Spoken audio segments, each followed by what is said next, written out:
I'm here with Boo Boo. Hi, Boo Boo. Who's a good girl? So we are, I'm just visiting her today at the vet's. She was offered, good girl, she was offered some seed yesterday. And to see if everything's going to work. We're not really 100% sure what's going on. How it's going to end, but things seem to be moving quite well, and she seems quite happy. Oh, you a happy girl? Give me kisses. Okay. So yeah, she's been here, what, almost a week now? And we'll just see what happens. We'll just keep watching, right? Do you want to eat some real food today? You think you can handle it? Do you think you can handle it? Hey? Okay, she still seems a little bit, how's it going? Because I keep trying to sing to her. She doesn't want to dance as much, so yeah. Yeah, people keep poking and prodding you and giving you injections and shoving things down your throat. Huh? It's not nice, is it, Bob? It's not. Okay. I should have brought one of your brothers or sisters in to come visit, hey? Yeah. Love you. Okay. Say bye-bye. Good morning. It is 6 a.m. and I'm not a morning person, I'm exhausted. I brought Skye home, sort of against doctor's wishes. I don't know what I was thinking. She'd been there for a week. Things are slowly progressing well. The problem's not gone, and it's probably still there, and it's probably still a problem. But no, don't do that. But we're trying to see if she can live a normal life and find ways to eat foods and to pass foods so that she can live. And I was going to be home for a few days, consistently. So I thought maybe I'll bring her home and I can monitor her and I can keep an eye on her and I can do anything that needs to be done. Because I gather anything and everything bird related, health-wise, medications, well, not medications, but, I'm boiling the kettle. All these things, electrolytes for birds and vitamin, water and feeding syringes and crop tube needles and I've got a heat source and I'm going to be weighing her and we can do whatever we need to do from home. And my sister will be here in the evenings if I need help with anything else. So, alright, fine. There she is. Boo Boo. Hi, sweet. Hi, Boo Boo. Are you okay? She's busy. So, I've locked the other birds in their room.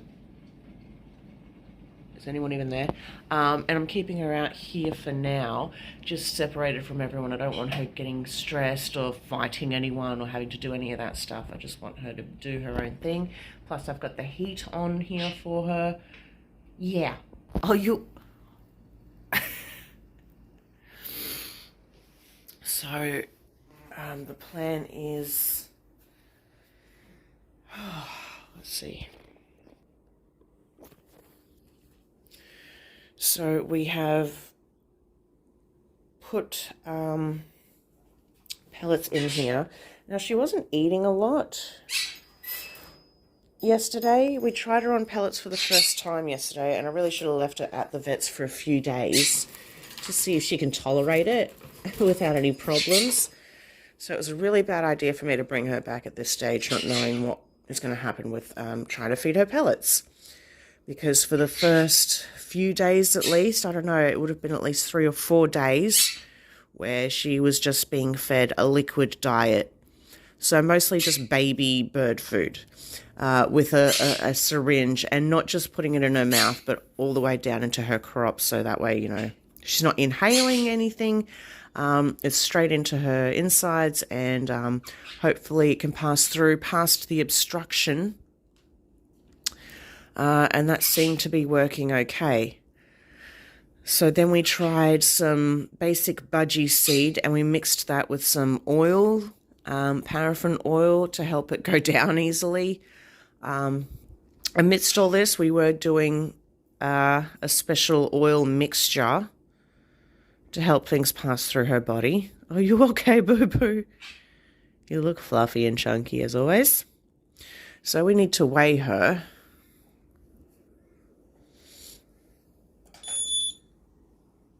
So I've got a pair of scales here with a little... oh, she doesn't like to get off. Yeah. There you go, sweetie. 95. So, a year ago, she was 123, which is a death sentence for a Quaker. That is way too big. That's like, you know, for equivalent of a person that can no longer fit through a door. That's how big she would have been. So 123, and we got her down slowly. I think now I'm not remembering so much. Like 100. Oh, when she first got sick, like 105 or so. And this could be with all the stuff that was blocking her body, like food and stuff. Maybe not. She didn't eat for a long time when this first happened. Would have been like 24 hours where she didn't have any food. So now she's down to 95, which is a healthy weight for a Quaker. She did have a lot of fat under her skin. When we would wet her down here. Don't climb. No, sit here. Okay. So we would wet her feathers down, separate them in the middle, and have a look at her skin. And she had a lot of fat, especially right at the top of her keel bone. It was just big, bulging lump of yellow fat under the skin. So that is one way you can tell that she was way too big for her weight. So in her cage, and you know what? Like, I was totally ready to give up. Like, for that week, I pretty much stripped her cage. I thought, we don't need it anymore. I, you know, made a memorial video of her, which I may just post anyway, just for the heck of it, because we still don't know what her future holds. And, so this was and that was almost a full bowl. I probably shouldn't have given her that much. The pellets we soaked in some water here. So they're quite soft. It's actually quite rubbery, which worries me.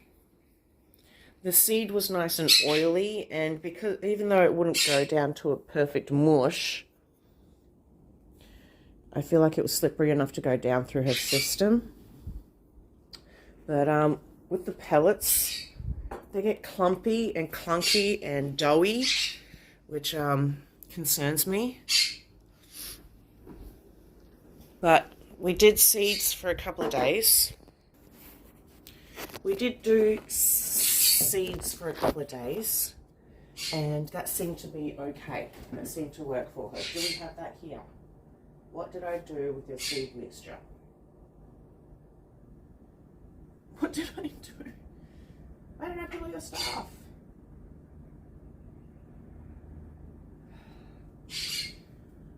Hang on a second. Okay, it was in my bag, the bag that I took with me yesterday when I pick her up. So I've got the seed covered in oil, and that is a big amount of seed, and we just put a couple of drops in there. Not a lot. We don't want it gluggy. We just want to put a two drops, I think it was. Yeah, just to give it a bit of a coating. We'll keep that in the fridge. At the moment, we're going to try and focus on this whole pellet business. Okay. Put some fresh water.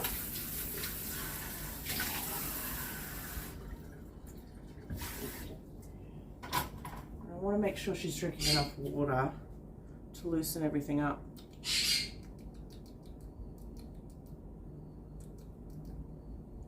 Thanks.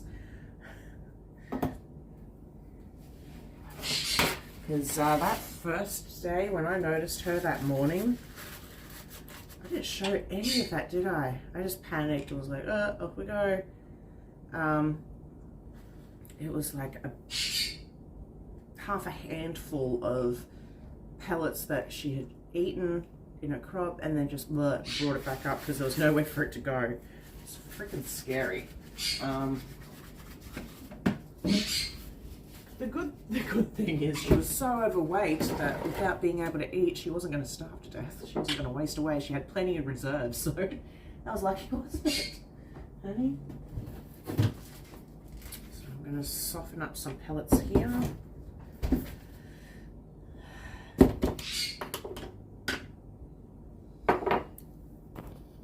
Oh, the phone's going to fall if I ankle that down anymore.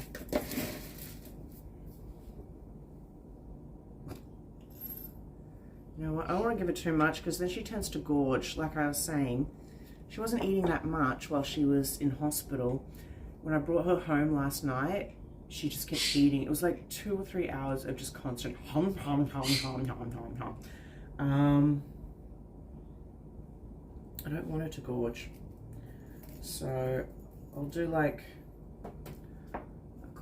half or even quarter of a tablespoon. It almost looks like a teaspoon or two. 2 teaspoons. And of course later in the day I'll offer her more, but this is plenty for now. I actually feel like this is still too much. I actually think maybe just 2 or 3 pellets to start with would be fine. So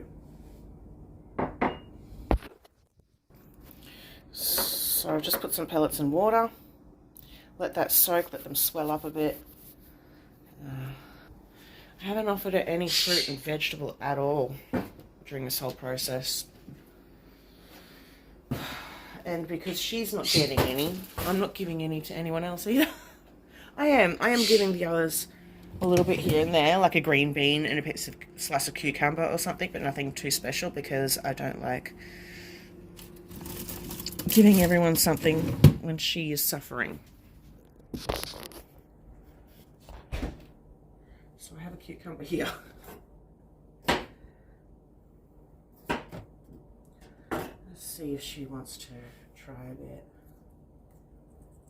Yes, she does.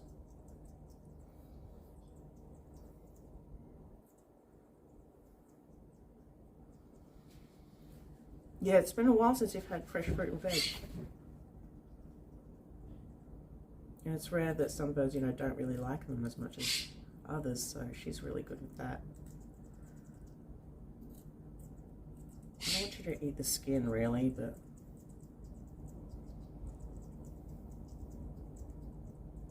Is it yummy? Yeah.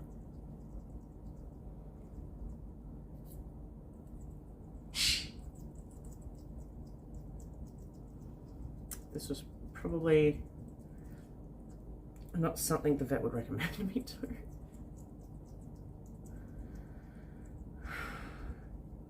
Hey, we want to see if she can live a normal life. I mean,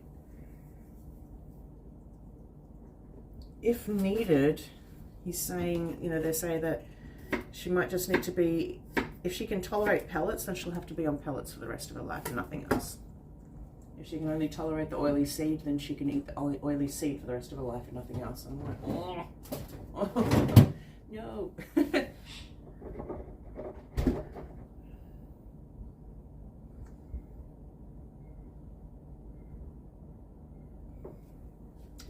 I'm glad you're home.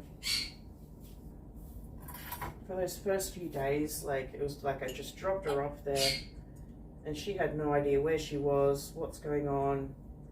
And I was not with her, and she probably would have thought, I don't know where I am, and my family's all gone. So a few days later, I was able to come and see her.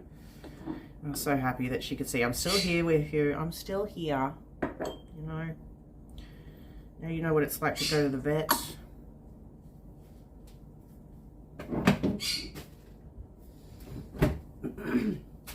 So whatever the obstruction is, could be some fibers, like we always say, fabrics and fibers and fluffy things and strings and threads and all that, clothing. Don't let them chew on things like that.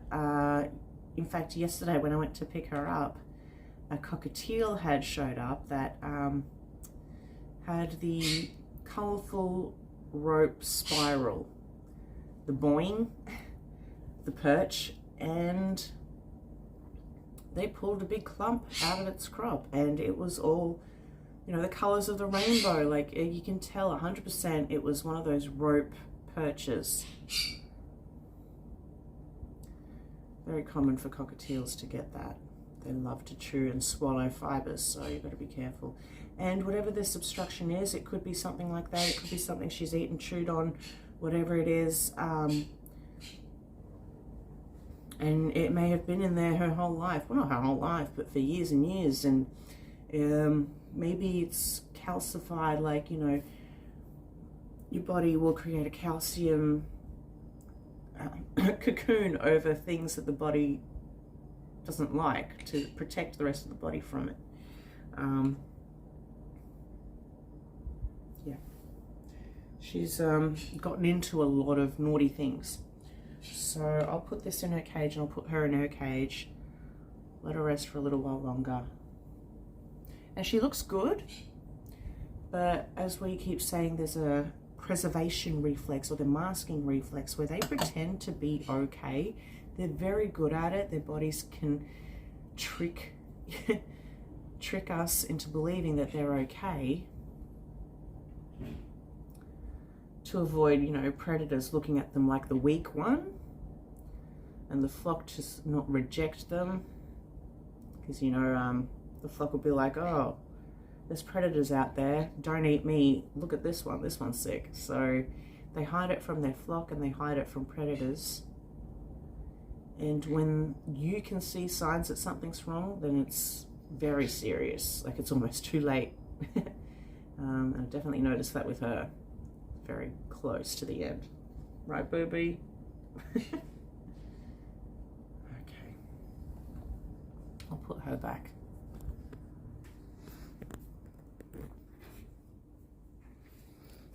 Oh, maybe I should put her water in too.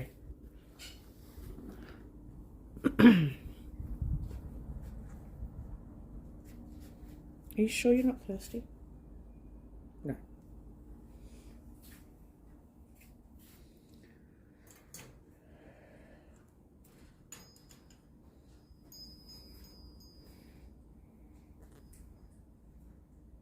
Yep, what am I doing?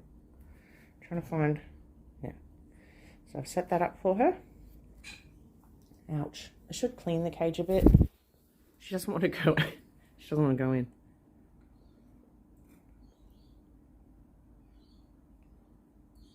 Okay, so no, I shouldn't be filming that. I just wanted to check, because what comes out is very important these days, boo-boo.